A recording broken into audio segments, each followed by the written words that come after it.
We begin at 5 o'clock with Oregon's homeless crisis and the dangers that come with it. A group of squatters has taken over another house in southeast Portland, camping in the yard and vandalizing the home.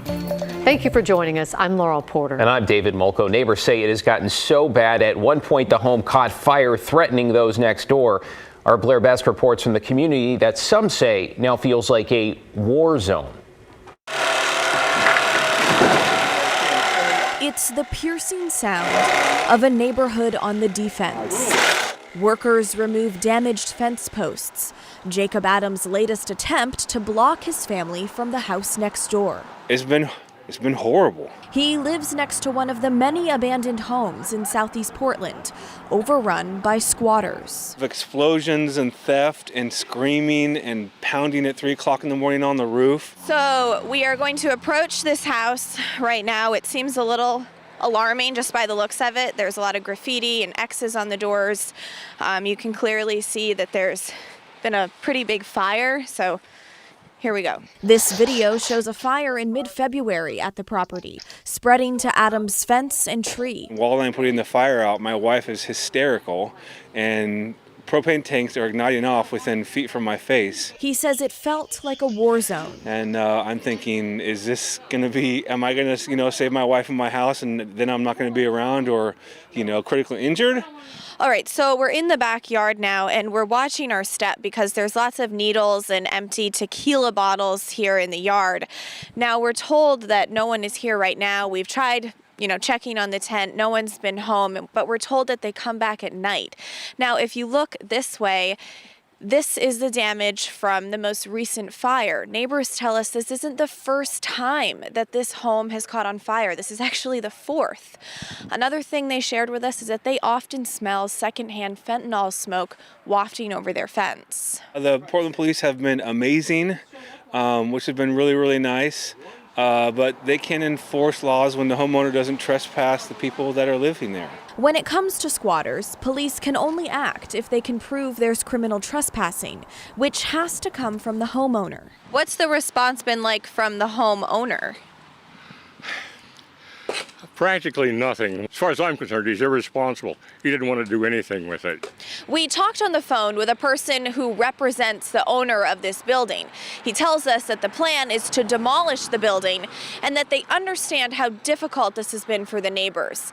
They tell us they're not sure yet if they're going to rebuild, given how hard the situation is for everyone involved. I'm really looking to get out of here. I graduated from David Douglas High School in '57. This is my neighborhood, but I just can't put up with this anymore. In southeast Portland, Blair Best, KGW News. On the topic of homelessness, Oregon Governor Tina Kotek is urging state lawmakers to pass an investment package to take on the issue. It totals $155 million. The House bill would use the money for things like rehousing people who are homeless, expanding shelter space, and developing a long-term rental assistance program. We're here today because the human suffering caused by the housing crisis is one of the most daunting emergencies we have ever faced in our beautiful state. Business as usual is simply not enough. We must work together across all levels of government and across party lines to make the immediate and long-term changes that this humanitarian crisis requires. This was Governor Kotek's first legislative testimony since her inauguration. Well, it is another day of winter weather with flurries around the Portland metro. Snow that's stuck in some parts of the valley. Now, much of the snow reports are coming from areas like Albany, Corvallis, and Salem. This video, by the way, from Beaver Creek, southeast of Oregon City. Our thanks to KGW viewer Rachel for sending this in. All right, this morning, KGW's Devin Haskins also found a slushy mix. This is I-5 near Enchanted Forest. He said snowflakes were falling and melting, though started sticking the further south he went. There is more, though, tonight, and there's always more. Take a look. This is a live look at the ODOT camera right now by 217 and I-5. You can see some pretty heavy snowflakes coming down. Not clear if it's sticking as the evening drive gets underway. Not really an easy drive. It hasn't been an easy week. Meteorologist Joe Ranieri. Joe, I thought we were more or less done. So what's happening right now? We still have some cold air, and this is kind of the last punch, if you will, of a mix of rain and snow, although along the I-5-217 interchange, we are seeing some snow showers. It's not going to accumulate, so don't worry about that. We're closing on close to a week tomorrow night is when all this mess really started, and we've been talking about it ever since. So let's go to what's happening on the radar right now. We'll kind of zoom in over the I-5 area right now. We are seeing a little bit of some snow showers over along Highway 43 near Lake Oswego and parts of Washington County. That includes parts of Tualatin and Tigard. But again, it's just going to be sticking around for a little bit, and then that's kind of what the scene is setting up for the rest of your night, David Laurel. Some pockets of showers, pockets of dry weather, then there could be some pockets of a rain and snow mix. We still have some cold air in place, but if you look at our temperatures, though, over in Hillsborough and Scappoose, you're seeing temperatures in the upper 30s. King City, you're part of seeing those snow showers. You can see some light accumulation, but again, your temperatures are going to warm up a little bit here as those snow showers pass off. But again, heading into the later part of this evening, we're going to be looking at widespread freezing temperatures again, with overnight lows in the mid to the upper 20s, another hard freeze. So what doesn't melt is going to freeze overnight. And again, all the watches and warnings that were in effect earlier this morning have since expired throughout much of the metro area. But here's a live look now, shows you downtown Portland, temperature of 38 degrees. But again, over the next couple of hours, our temperatures are going to be dropping it pretty quickly. I'll let you know more about what we can expect to see heading into tomorrow and when we can be seeing another round of a mix of rain and snow in the forecast coming up. Oh, I can't wait for that. You know, you said that we've been talking about that storm ever since, and we're still talking about it, even though the snow has melted pretty much from the last week's storm. Frustration has not. Much of it centers around the abandoned cars that were towed. That's more than 300 vehicles, according to PBOT. Let's bring in Mike Benner in downtown Portland. Mike, first off, PBOT's grace period for parking tickets is now over. Right, it ended around noon today. We're talking about metered street spots like this one and public parking spots. If you parked your car there legally during the snowstorm, you had a days-long free pass, but now that is over and you need to move your car or it'll cost you. As for the people who abandon their vehicles on roads and highways, well, they're finding out just how costly that decision was, specifically people who abandon cars on Highway 26. A guy by the name of Kyle Young spent hours on the Sunset last Wednesday evening. He ultimately parked his car on the shoulder near Sylvan and found another way home. Well, he went back to get his car, and 2 days later, it was gone. Towed by Anderson Towing. When he went to pick up the car at the tow yard, he got a $787 bill. This was odd because ODOT suggested tow bills would be approximately $250. I just think that these tow companies are, preying on people in crappy situations, and that's not all right.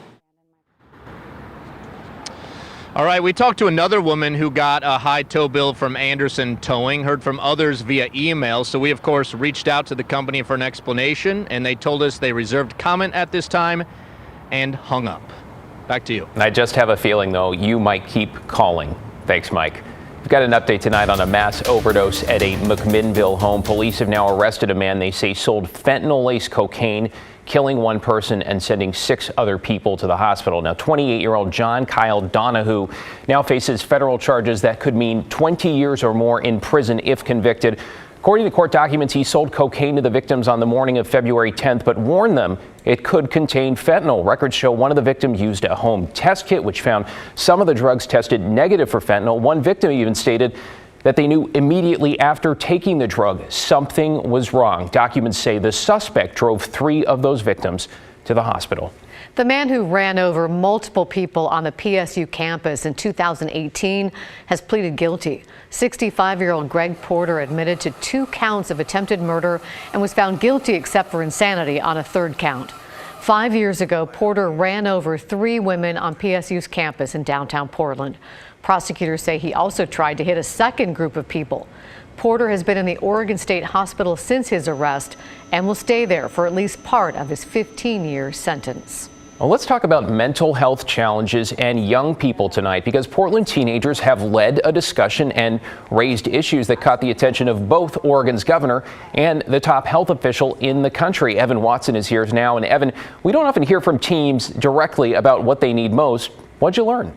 David, this group of young people said it's clear something isn't right, and there's an evident need to get mental health providers into schools to help prevent mental health concerns from worsening. This includes representative services and support workers who can relate to the life experiences of young people. Governor Tina Kotek and U.S. Health and Human Services Secretary Javier Becerra toured Fabian K-8 school on Monday. Becerra acknowledged a need for more mental health services, saying most Americans believe a mental health crisis is a growing and concerning problem. Kotek praised youth volunteers and plans to boost the numbers of mental health care workers across Oregon. Becerra said the National 988 Suicide and Crisis Lifeline is an improvement, but there's a need for better communication of what's available and better access to mental health care. My mom said it even simpler: mejor prevenir que remediar. Better to prevent than to remediate. I want to be there at the front end, not at the back end when it costs so much money. And so that requires us to focus on young folks. So we're going to try to do what we can. If we're going to get in a space, I'd like to do it at the early end with youth. And I've seen how youth have been so successful in making the connection with that generation of youth that's crying out for help. Some of the young adults said it's special that their generation recognizes it's okay to be vulnerable and break down stigma about mental health, but they said often that perspective isn't shared by the adults in their lives, and that's what makes it difficult to start those conversations. Laurel? It's good to hear from them. Thank you, Evan.